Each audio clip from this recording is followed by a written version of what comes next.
विधानसभा जहां इस वक्त मुख्यमंत्री बोल रहे हैं। क्यों करें? अब सबका रिलीफ हो गया। माननीय अध्यक्ष जी,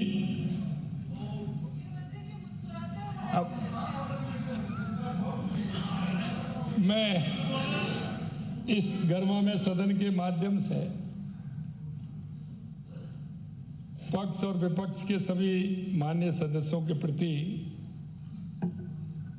हृदय से आभार व्यक्त करना चाहूँगा कि उन्होंने विभिन्न अनुदान की मांगों पर तथा आज वित्त एवं विधेयक पर हुई व्यापक, गंभीर और सार्थक चर्चा ने इस सदन की लोकतांत्रिक परंपरा को और अधिक सशक्त किया है। इस बहस में अनेक दृष्टिकोण सामने आए, कई सुझाव भी आए, कई आशंकाएं थी, कई अनुभवों का सार था, तो कहीं जनता की अपेक्षाओं की प्रतिध्वनि भी थी। यह सदन केवल विधेयक पारित करने का मंच नहीं है, बल्कि विचारों के मंथन का पवित्र स्थान है और इस मंथन से जो अमृत निकलता है वो नीति का रूप लेकर प्रदेश के भविष्य की दिशा भी देता है।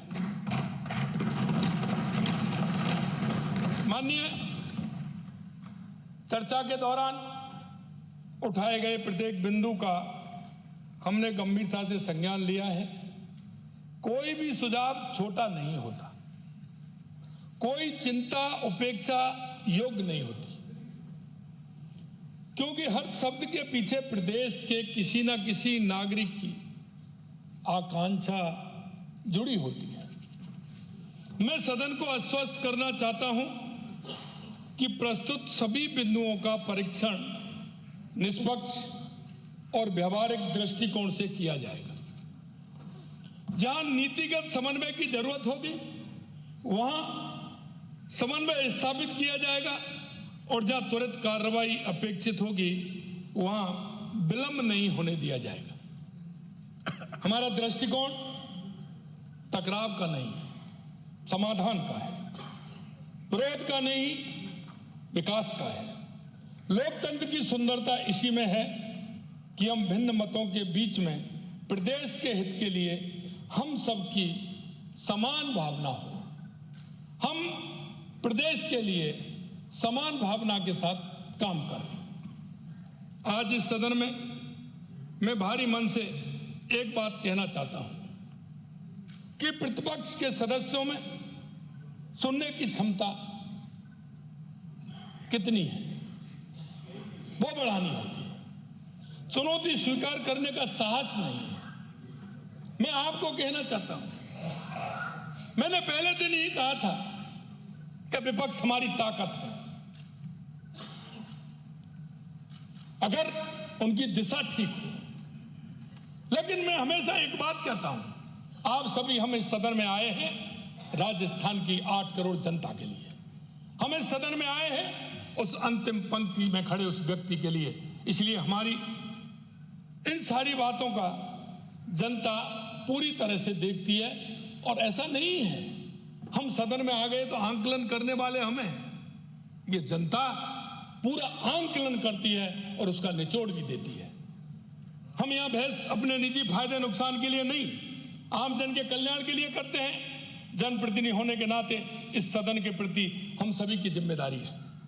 माननीय अध्यक्ष जी, जनहित और लोक कल्याण के लिए हम अपनी बात सदन में रखते हैं और इस सदन में गलत बात नहीं कही जा सकती, इसलिए यहां होने वाले वाद विवाद विश्वसनीय भी होते हैं।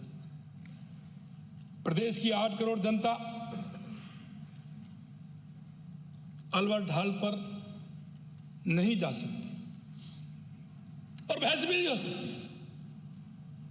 इस विधानसभा के पवित्र सदन पर भरोसा करती है। यह जानते थे कि यहां उनका झूठ नहीं चलेगा। उन्होंने पहले बहस की चुनौती दी। चुनौती मैंने नहीं दी अध्यक्ष जी, मैंने 2 वर्ष बनाम 5 साल मेरे काम के प्रति गिनाए थे और मैंने कहा था चुनौती आप लोगों ने दी कि आइए अल्बर्ट हॉल पर हम बहस करते हैं, मैंने अल्बर्ट हॉल को उचित नहीं समझा। यह जनता की, राजस्थान की जनता का सबसे पवित्र स्थान यह है। और मैंने उस दिन यह कहा था,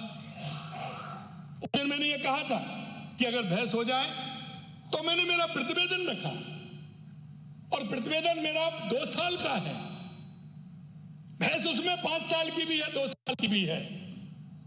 और मैंने उसी दिन प्रतिवेदन सभी विधानसभा के सभी मेरे साथियों ने देने का काम किया।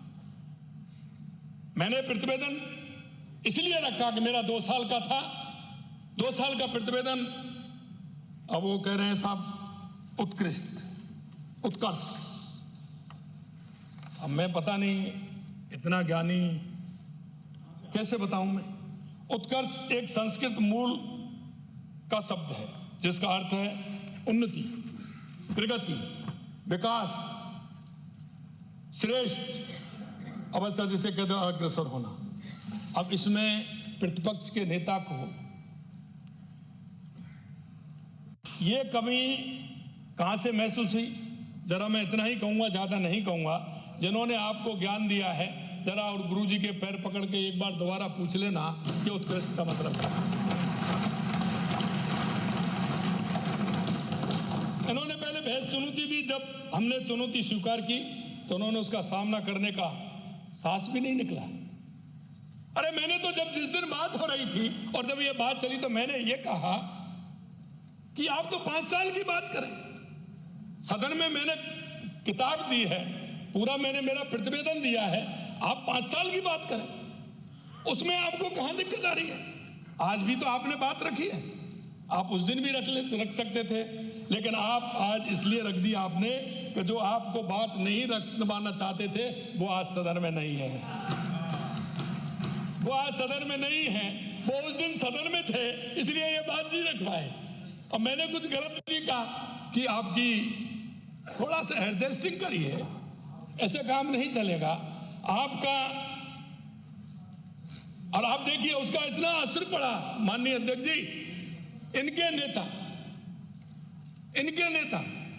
अरे मैंने ये कहा कि पिछले 5 साल में तो 5 साल के नेता कौन थे? अगर मैं जानता कि वो ये कहते कि हाँ आप बहस करिए, मैं भी उस बहस में बैठूंगा, लेकिन अगले दिन आए और विधानसभा में अगले दिन आए तो विधानसभा में कुछ बात रखते, लेकिन उन्होंने बात अंदर नहीं रखी, उन्होंने भी बात मीडिया के सामने बात रखी, या ट्विटर खेलते हैं। मैं माननीय अध्यक्ष जी आपसे कहना चाहता हूं, जब वो मुख्यमंत्री होते थे तो सदन में आते थे, उनको तो जनता की इस सबसे बड़ी पंचायत विधानसभा में आना ही अच्छा नहीं लगता है, इसलिए सदन के बाहर बयान देते हैं। वो इस सदन के वरिष्ठ सदस्य हैं, सदन के बाहर बयानबाजी करना शोभा नहीं देता, उनको सदन की गर्मा का ख्याल रखना चाहिए, वो बहुत सीनियर है। हम मानते हैं कि राजस्थान की जनता को उनके अनुभव का लाभ मिलना चाहिए, वो आकर के कह सकते हैं, वो कह सकते हैं, लेकिन यहां नहीं, वो वहां कहते हैं। मैं बताना चाहूंगा कि चुनौती पर बहस के लिए बीएसी की बैठक दिनांक 16 फरवरी 2026 को आयोजित की गई थी। बैठक में सरकार 2 वर्ष प्रगति एवं उत्कर्ष वर्ष 24-25-26 का प्रतिवेदन पर चर्चा होना तय किया गया। इस प्रतिवेदन में 2 वर्ष 2 साल बना 5 साल का पूरा ब्यौरा दिया गया था। इसके बावजूद भी उन्होंने इस चर्चा में करने की आवश्यकता नहीं समझी। एक बात बताइए, 16 को ये फाइनल हो गया, उसके बाद आपके पास पूरी सूचना उसकी हो गई और उस दिन राजस्व विभाग की डिमांड पूरी तरह से पूरे दिन चली है, या आप अध्यक्ष जी के पास जाकर के उसको उससे पहले भी आप बता सकते थे, लेकिन जैसे ही 2 साल बना 5 साल की बारी आई, उस पर चर्चा करने की बारी आई, जब भी कैसे ध्यान आया नेता प्रतिपक्ष जी को या अन्य को?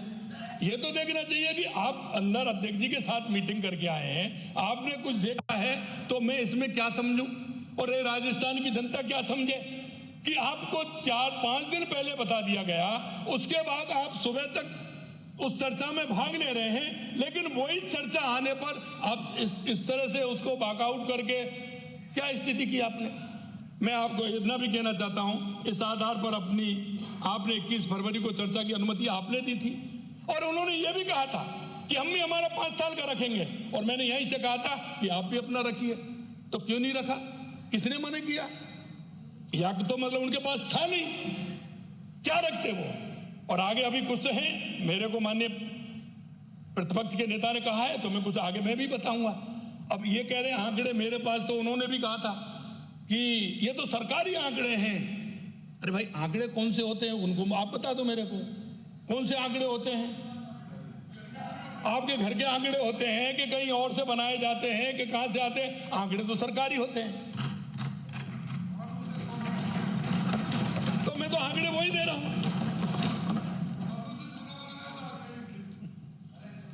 प्रतिपक्ष के किसी भी सदस्य द्वारा सदन में कोई भी तर्कपूर्ण चुनौती प्रस्तुत नहीं की गई। वहां चर्चा वाले दिन विपक्ष किसी भी तरीके से अपनी कमियों को छुपाने, सार्थक चर्चा को टालने के लिए हंगामे पर उतर आया, जिसने सदन का कामकाज ठप हो गया। जनता सब जानती है, सब समझती है। आखिर जब मैंने विपक्ष के सदस्यों द्वारा जारी भारी हंगामे के बीच अपना जवाब देना शुरू किया तो कांग्रेस के सदस्य मैदान छोड़ करके भाग गए। अरे भाई, मेरी बात सुन लेते। मैंने तो कहा था कि आपकी जितनी आवाज है उतनी आवाज आप चिंता मत करिए, ये कहीं कम नहीं पड़ेगी और आप देख लेंगे। तो आपने कहीं जाकर के देखा होगा। लेकिन मैंने उसके बाद मैंने भी मेरी बात कम शब्दों में रखी, और उसके बाद मैंने मेरी बात भी कही, और मैं आज भी मैं कहना चाहता हूं माननीय अध्यक्ष जी, ये जो मैंने कहा है किताब में सबने देखा होगा, आप लोगों ने भी देखा होगा। 91 योजना ऐसी है जिसमें हम कांग्रेस के 5 साल से 2 साल में ज्यादा है, और इन्होंने सभी ने पढ़ा है उसको। मैंने उसमें यह भी नहीं किया, वो आंकड़ों की बात करते, मैंने यह भी नहीं किया कांग्रेस की जो 5 साल की हमसे 2 साल में उनकी ज्यादा है, वो भी हमने इंगित की, वो भी उसमें स्पष्ट दी हुई है। मैं कहना चाहता हूं कि हम किसको अंधेरे में रखना चाहते हैं? हमें राजस्थान की जनता को अंधेरे में रखना चाहते हैं कि अपने आप को अंधेरे में रखना चाहते हैं? माननीय अध्यक्ष जी, अगर इनकी 5 साल में कुछ ठीक ठाक हुआ होता तो मुझे भरोसा है कि सदन छोड़ करके जाने की नौबत इनकी नहीं आती। महोदय, कांग्रेस की वापसी की कलह जग जाहिर है, आपसी कलह, और इसी कारण सदन में जानबूझकर एक लॉबी द्वारा हंगामा किया गया ताकि नेता प्रतिपक्ष नहीं बोले।